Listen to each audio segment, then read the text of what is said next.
बिस्मिल्लाहिर्रहमानिर्रहीम। अस्सलाम वालेकुम दोस्तों। हम अपनी ज़िंदगी में छोटी छोटी सी गलतियां करते हैं और कुदरत के कामों में नुक्स निकालते हैं।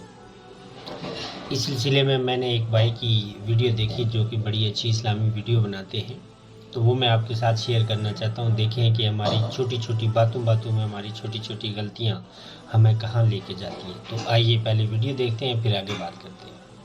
आंधी और तूफान को बुरा भला मत कहा करें। इब्न खुल्दून अपनी किताब में लिखते हैं कि मौसम सरमा जब गर्मी में बदलता है तो कीड़े मकोड़े, बहुत सी बीमारियां और मोज़ी हशरात इस रुए ज़मीन पर पैदा हो जाते हैं। अगर ये जिंदा रह जाएं तो दुनिया ख़त्म हो जाए। अल्लाह फिर मट्टी से भरी हुई हवा चलाता है, जैसे ये कीड़े मकोड़े और ये मोज़ी बीमारियां रुए ज़मीन से ख़त्म हो जाती हैं। अल्लाह के हर काम में हिकमत और राज पोशीदा है। दोस्तों, यकीनन आज से पहले हम में से किसी को भी नहीं पता था कि ये जो तेज़ आंधी या हवा चलती हैं, बहुत से लोगों को नहीं पता था ये तेज़ जो आंधी और हवाएं चलती हैं इनसे हमें क्या फ़ायदा या नुकसान होता है।